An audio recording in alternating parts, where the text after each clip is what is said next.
Hello guys, welcome to another episode of See You Chronicles. It's your baby girl Geniola, and here I am going to be updating you and gisting you about the latest thing that's happened to me throughout the week here in school. Literally. Let's get right into the video. Okay, so Youth Alive. Everybody's always saying Youth Alive, Youth Alive, Youth Alive. What is Youth Alive? Youth Alive consists of like 2 sessions per day, and it's mostly like 4 days: Friday, Saturday, Sunday, Monday. Thursday evening is just to prepare you. This is what you're going to be doing, this is how you're going to be doing it, this is where you're going to be sitting, because they literally group us by our levels: 100 and 200, then 300 to 500.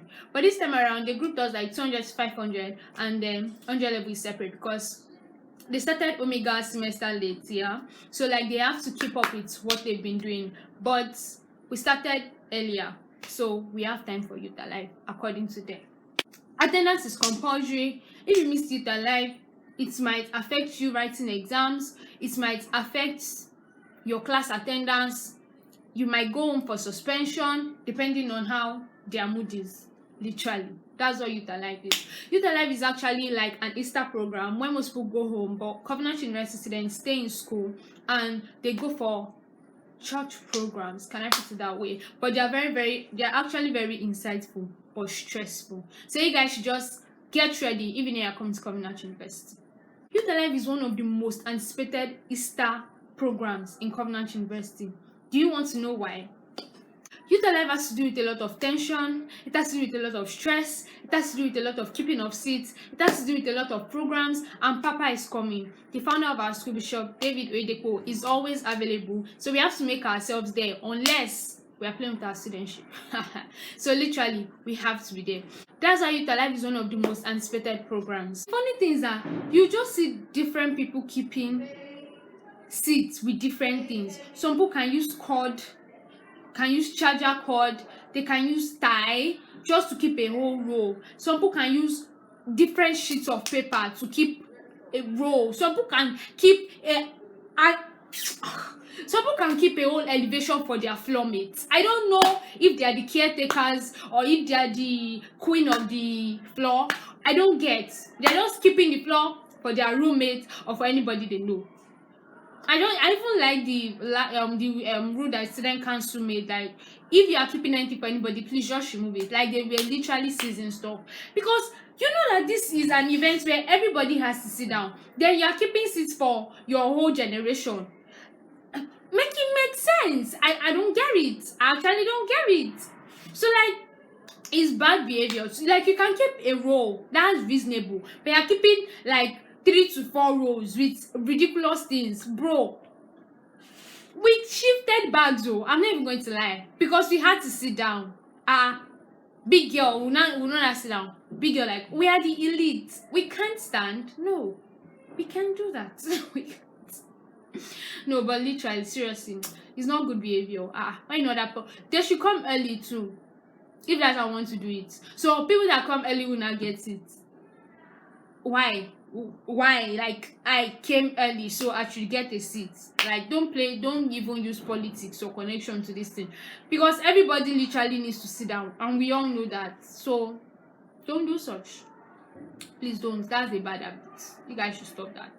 I'm going to start with Youth Alive starter pack. The important things you need to pack when you're going for Youth Alive: you need your Bible, your book, your pen, your ID card, your snacks, your friends. Please don't go with one friend. Don't go alone, and don't go with one friend. You need a group of friends. There was how some people, I'm not going to mention anybody's name, left me for a man, and I was just both of us, so I was just literally looking into the thin air. So please don't go with one person, go with a group of people, so that in case you just have backup, you get, so that everything go just gel. And in case like you are dozing, you have people to wake you up, you have people to ginger you and all of that. Normally we had sit 15 minutes before chapel service. Just make sure you come like 1 hour. I'm going to be like, hey. Okay, so normally the sessions are for 300 to 500 level and my third year. So from 300 to 500 level, we have from 8 to 10, and then we come back 6 to 8. So that from 8 to 10, you should be there by like 6 at most if you want good seats, because that place is literally going to be so packed, and you don't want to sit under the AC. You don't want to sit where it's not comfortable, and you want to see if you're interested. And if you don't want to see, it's your choice. Anywhere you want to see, just make sure you come early if you want your position, not where they will put you, or they might send you outside and you might sit outside. Nothing for you. So come early. Very, very important. Very, very important.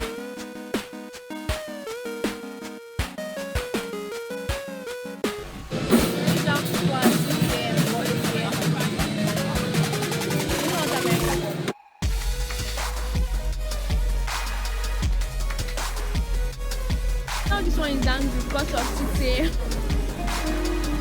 Because of 8 a.m. you like BPS, you see. Sorry, don't be angry.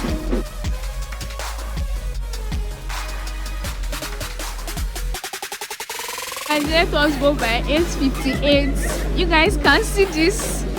You guys by 9. That was when they released us. So 9, almost 9. And we are still going back tomorrow morning for chapel service. Like joke. Come and say hi to the camera. One melody in my heart. Reporting by 9:10. Here we are in the city of Tenan. This one is talking to man, as always. She don't even for man. And actually, don't draw attention to yourself. Try your best not to draw attention to yourself, because that was how everybody was just chilling. Like the programs, the sessions, the sermons hit back to back. I dozed in some shower, but everything was a hit back to back. You'll be feeling like, okay, yes, I can rule the world, I can take over. Anything that is going to happen is going to happen. We are here, we are going to be stars. Kini. That was how during the final session that we're already jubilating. This is the final session of Youth Alive. We made it through. We did not make it to. We were motivated. That was how a staff. Okay, not just the staff. The deputy chaplain. I don't know if I'm allowed to say, but whatever. He came and it was like, we're making noise, and then all of us are going to be punished when our attendance is cancelled, and then we're making noise, and then the attendance is just going to be from the ground elevation. The people, like, we have like 4 elevations. We have the ground, the first, second, and third. Yes. So it's only the ground elevation. I was in the second elevation, and I'm like, okay, what's gonna happen? Like, I came. Now my attendance is not going to count because everybody was making noise. But okay. Then everybody now started moving. Everybody now started moving one by one. Like it literally wanted to waste our time by like. And normally our doors are going to be shut by 9 p.m. But we were not allowed to go because he wanted to tell us the consequences of our action. And then he goes, okay, this is not to punish you guys. This is not really about you guys. This is about the culture we are protecting. This is about the culture we want to protect. And I'm like, oh, nice. I sincerely, like, the thing is that there are some things that might happen during your stay here, and you should not just let it get to you. Literally, like, just smile, just be happy, just make yourself happy, because if you let everything get to you, yeah, you will lose at the end of the day. So just go through it, just smile, just be happy, try to make yourself happy. And I was with Covenant and our guys, like, so like we were just laughing literally throughout. But just try to make yourself happy, irrespective of what the school throws to you. Your happiness is vital.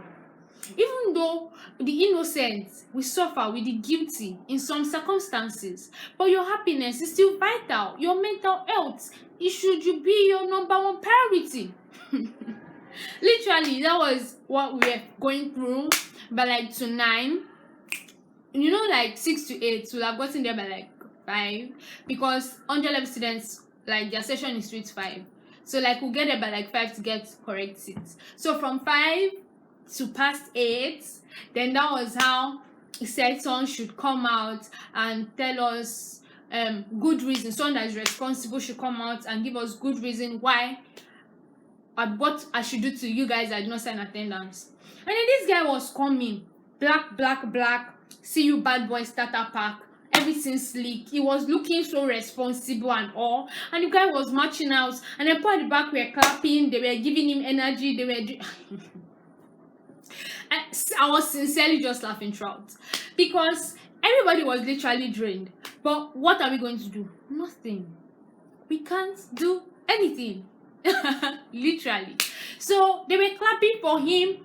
Turns out he just said, go back to your seat. And I'm like, it's self-esteem in the mud, bro. Like, I was just like, what? Like what? But what do I know? So I want to check if this thing is still recording. Okay, yes it is. And I was like, what? Are you actually serious? Like, that was literally my expression. But the guy went to sit down and then kept on talking, and then the chaplain even came to try and solicit for us, but some people were still making noise. Like, I don't even understand. Like, okay, but I laugh small. I'm not even going to laugh small. Because just imagine everywhere is just so silent. And I'm one of the few people that just laugh in serious situations. So everywhere was just so silent. Like, in my mind, I'm like, wow, we are really cooperating. And then all of a sudden, someone just started laughing and everybody started laughing. It was not actually funny because I'm like, let's just go. Like, the chaplain even wanted to like solicit and beg for us, but like, oh well. So that happened and we left by like to 9 because someone came to announce that they are going to be locking the halls by 9:10. So we had to go literally. So when we got out, I vlogged, I did videos and all of that just to show you guys. Yeah, literally. Then we had to go to car to get what to eat. I just lost appetite. I just wanted to sleep because we had classes the next day. I had chapel like 300 500 level, had chapel service the next day, which is 8 to 10. So we literally need our energy because that keeping of seats, sitting down and standing up for prayers, everything was just literally stressful. So we had to like keep our energy and all of that. I now heard when I got to my hall that when everybody left, like some minutes past 9, he came back inside to tell some people to write their registration number so that I can give them attendance. And I'm like, why would you announce that the halls are closing 10 minutes to 9 when you know you're still going to give us attendance for waiting? And then I was just like, I don't know. As long as I'm writing exam, I'm going to be fine because I really don't know. Everything was just so dramatic. I met new people. I met people that said they love my art. I love people that loved me weirdly. Like, I don't know, they just love me. I met new people. I met people that commented on what I've been doing. I don't know. I just got to meet a lot of people because that period, I don't even know. You just get to meet people because you are going to be you're actually, because I don't even know, but you're actually going to meet people, and I'm a very open person, so why not? I smile with people that smile with me, I greet people that greet me, and it was just a very, very dramatic time, but literally it was very, very insightful because like I'm actually really privileged to be a student of Covenant University because there are some things that they teach us that you can't really hear anywhere else, to be very honest. Like the preachings, the sermons were just very, very insightful, and they were not like, they were literally advising us, giving us secrets to life, like to real life situations, and I'm just very, very grateful that we made it. As dramatic as I might sound, like we made it, that's a lot. Like the fact that we made it out, because sometimes it might feel unending, like sometimes it might just be like, okay, like your body might be there but your spirit or soul might not be there, and you're just like, okay, I just want service to end fast and all of that, but here we are. And really just go to it alive with an open mind, because is like omega semester, second semester is just always very dramatic. Like, just get ready and don't let anything anybody says get to you, anybody's does get to, because you're just going to be working you're just going to be working yourself out, which is not really advisable for your mental health. Like, being a student is enough, so why would you let what somebody says or what somebody's action or somebody, just go with it. The point is that your 4 years is your 4 years. You do your 4 years and you're going to be out of there. So don't let it get to you, baby. Don't let it get to you, baby girl, baby boy. Don't let it get to you. Really, don't let it get to you. Just smile through it. Just smile through it, and everything is going to be fine. So yes, thank you for watching this episode. It really means a lot to me. Thank you for waiting this long. Don't forget to subscribe, like, comment, share, and for next week's gist, kindly turn on your notification bell so that you know when I drop like another video. I hope you enjoyed my gist, and I hope you are fine mentally. I hope everything is good for you, and see you next week. Bye. I mean, no stressing.